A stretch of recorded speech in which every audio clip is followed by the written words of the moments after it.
ये होते कौन है आपको डराने वाले? आप हैं इस मुल्क की कौम, अवाम। अवाम है मुल्क का, जो मुल्क की क़यादत अवाम का फैसला है। ये खुफिया नंबरों से डराना धमकाना कि जी हम ये कर देंगे वो कर देंगे, जो करना करो हम भी करेंगे।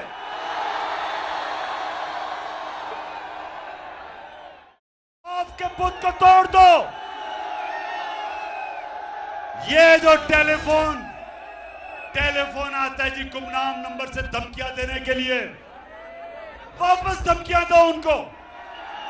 जो डराता है वापस डराओ उसको। जो मिस्टर एक्स और मिस्टर वाई लोगों को धमकियां देते हैं, वापस धमकियां दो इनको।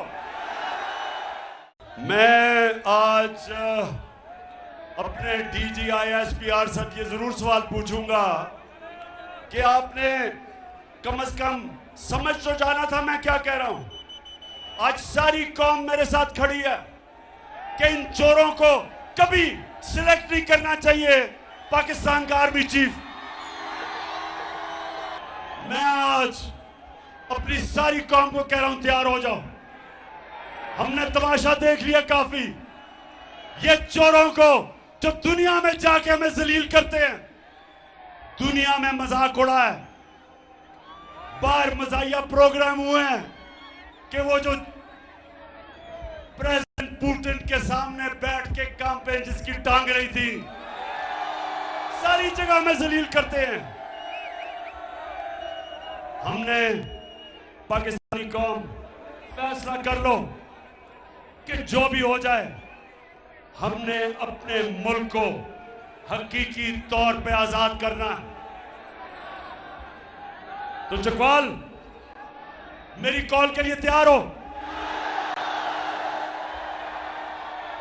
मेरी बहनें आप भी तैयार हो? हमारी पाकिस्तान की ख्वातीन भी आज इस हकीकी आजादी की जंग में पूरी तरह शिरकत करेंगी। मेरे नौजवान, आप तो खैर सबसे ज्यादा तैयार होना है, लेकिन हर पाकिस्तानी को मैं आज कह रहा हूं, आपका कप्तान जब तक उसके अंदर, जब तक मैं जिंदा हूं, मैं इंशाल्लाह इनका मुकाबला भी करूंगा और इनको शिकस्त भी दूंगा। आपने वैसे शक्ल देखी, ऐसे सीधे मुंह से उसने कहा कि मेरा दादा अरबोपति था। अच्छा, अब जरा ये देखें, अब मरियम का दादा शहबाज शरीफ का वालिद था, मरियम का दादा शहबाज शरीफ का भी वालिद था। अब शहबाज शरीफ अपने बाप के मतलब क्या कहता है? खानदान, मेरे खानदान को 22 खानदानों में शुमार नहीं होता था। मुझे इसके ऊपर बाइसे फख्र है कि मेरे वालिद का ताल्लुक एक गरीब किसान के घराने से था, हिंदुस्तान से। वो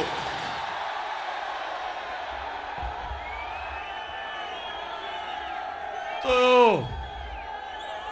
मेरी बहनें आप देख रही हैं, बहनें देख रही हैं कि एक इतना बड़ा झूठ बोलो लेकिन एक लाइन भी टस से मस ना हो। ऐसे सीधे मुंह से झूठ मैंने कभी किसी को बोलते नहीं देखा। ट्रिपल PhD है वैसे झूठ बोलने की वो। अच्छा, अब मैं आखिर में चकवाल, पहले तो मैं आपके जज्बे और जुनून को खास तौर पे आज खराज तहसीन पेश करता हूं। और जरा मैं अब आपको थोड़ी सी जरा वीडियो दिखा दूं, क्योंकि जो नवाज शरीफ ने जिसको सिलेक्ट किया है, अपनी बेटी को, बेटी ने 1 घंटा जिंदगी में काम नहीं किया। 1 घंटा जिंदगी में काम नहीं किया, उसको पता ही नहीं है मेहनत क्या। बेटी की जो सबसे बड़ी, नवाज शरीफ की बेटी की जो सबसे बड़ी क्वालिटी है, उसकी जो सिफ्त है, वो ये है कि झूठ बोलने में उसने PhD ली हुई है। ये जरा आप सुने, मरियम से किसी ने पूछा कि जनाब आपके अरबों रुपए के बाहर महलात हैं। मरियम से पूछा कि आपके अरबों रुपए के बाहर महलात हैं, ये आज से 10 साल पहले। तो मरियम बीबी क्या कहती हैं, जरा सुने। इस तरह मुझे लगा कि आप लोगों को बेवकूफ नहीं बना सकते। मेरी सेंट्रल लंदन में प्रॉपर्टीज तो दूर की बात है, मेरी पाकिस्तान में भी कोई प्रॉपर्टी नहीं है। मैं अपने वालिद के साथ है और मुझे समझ नहीं आई कि मेरी और मेरी वालदा की और बहन भाइयों की प्रॉपर्टीज ये कहाँ से निकाल के ले आए हैं। मेरे नाम पाकिस्तान में कोई प्रॉपर्टी नहीं है, ये तो इंग्लैंड की बात है। जिस कौम में मेरिट होती है वो हमेशा आगे निकल जाती है उन कौमों से जिधर मेरिट नहीं होती। एक क्रिकेट टीम जो मेरिट पे सिलेक्ट होती है वो हरा देगी उस टीम को जो उसके जिस मुल्क की आबादी ज्यादा भी हो, लेकिन जिधर सिफारशी आ जाते हैं। तो मैंने जब ये कहा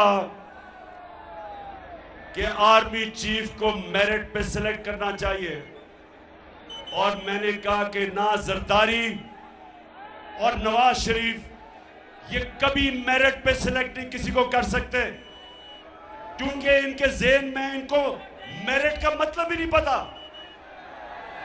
जो दो उनको अपने खानदान के अलावा कोई नजर ही नहीं आता।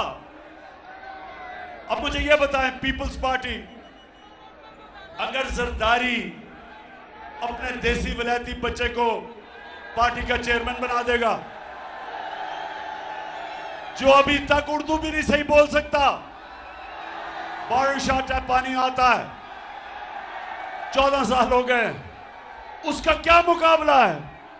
इत्तेजाज आसन जैसे दानिश्वर, एक पुराना मंजा हुआ पॉलिटिशियन, बिलावल का क्या मुकाबला उससे?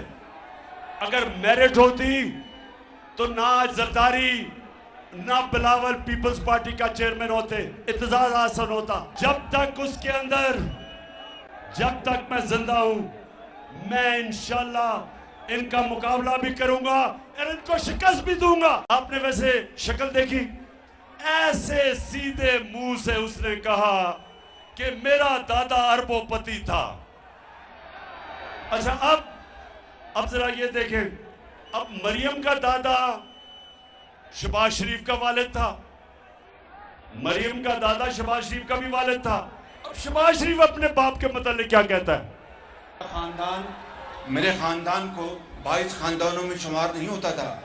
मुझे इसके ऊपर बाइस फख्र है कि मेरे वालिद का ताल्लुक एक गरीब किसान के घराने से था, हिंदुस्तान से। वो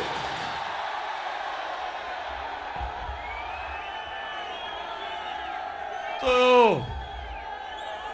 मेरी बहनें आप देख रही हैं, बहनें देख रही हैं कि